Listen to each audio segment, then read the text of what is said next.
السلام علیکم اسٹوڈنٹس، امید آپ سب ٹھیک ہوں گے۔ ہم اردو کی ریڈنگ بک سٹارٹ کر رہے ہیں۔ جی پہلے ہم لوگوں نے لیسن نمبر 3 سٹارٹ کیا تھا، آج ہم نے لیسن نمبر 4 سٹارٹ کرنا ہے، کچھوا اور سارس۔ کچھوا اور سارس۔ جی اس کہانی میں کیا بتایا گیا ہے؟ اس میں بتایا گیا ہے کہ ہمیں کسی بھی قسم کے حالات آ جائیں، ہمیں صبر و استقامت کا مظاہرہ کرنا چاہیے۔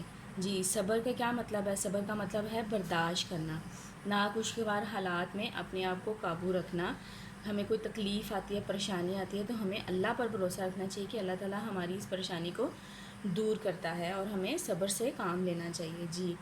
جی ہمیں چاہیے کہ اگر کوئی تکلیف یا مصیبت بھی آ پڑے تو ہمیں اللہ تعالیٰ کی رضا کی خاطر صبر و استقامت کا مظاہرہ کرنا چاہیے کہ دنیا اور آخرت میں حقیقی کامیابی کی خوشخبری بھی یہی ہے کہ ہم صبر کا دامن ہاتھ سے نہ چھوڑیں۔ جب ہم سٹارٹ کرتے ہیں ریڈنگ۔ ایک تالاب کے کنارے 2 سارس اور کچھوا رہا کرتے تھے۔ ان تینوں میں گہری دوستی تھی۔ یہ جو ورڈ انڈر لائن کر رہی ہوں نا، یہ آپ لوگوں نے املا کے الفاظ ہیں، یہ آپ لوگوں نے کاپی پہ رائٹ کر کے مجھے سینڈ کرنے ہیں۔ سارس اور کچھوے کو جگہ جگہ کی کہانیاں سناتے اور کچھوا انہیں تالاب کے پودوں اور جانوروں کی معلومات دیتا۔ تالاب کو انڈر لائن کریں، پودوں، جانوروں، معلومات۔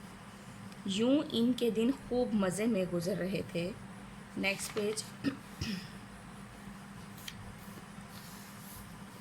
کچھوا بہت اچھا تھا لیکن اس میں ایک بری عادت تھی، وہ باتیں بہت بناتا تھا۔ سارس اسے سمجھاتے کہ کم بولا کرو، مگر کچھوے پر کوئی اثر نہ ہوتا، وہ اپنا منہ بند نہیں رکھ سکتا تھا۔ پھر یوں ہوا کہ ملک میں پورا سال بارش نہ ہوئی۔ ایسی گرمی پڑی کہ سارے دریا اور تالاب خشک ہونے لگے۔ تالاب کو انڈر لائن کریں۔ فصلیں پانی کے بغیر سوکھنے لگیں۔ فصلیں انڈر لائن کریں، سوکھنے۔ جانور پیاس سے مرنے لگے۔ جس تالاب کے کنارے کے انڈر لائن کر لیں، یہ تینوں دوست رہا کرتے تھے، وہ بھی سوکھنے لگا۔ سارس وہاں سے کوچ کرنے کی تیاری کرنے لگے۔ کوچ کو انڈر لائن کر لیں۔ کچھوے نے ان سے کہا، مجھے بھی اپنے ساتھ لے چلو، میں یہاں پانی کے بغیر کیسے رہوں گا۔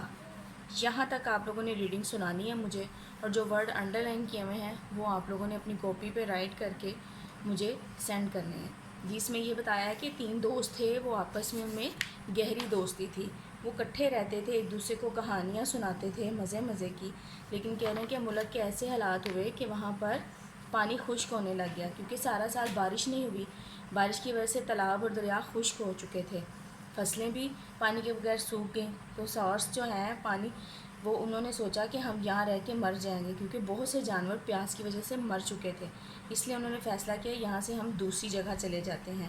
تو کچھوے نے ان سے کہا کہ مجھے بھی اپنے ساتھ لے چلو، میں یہاں پانی کے بغیر کیسے رہوں گا۔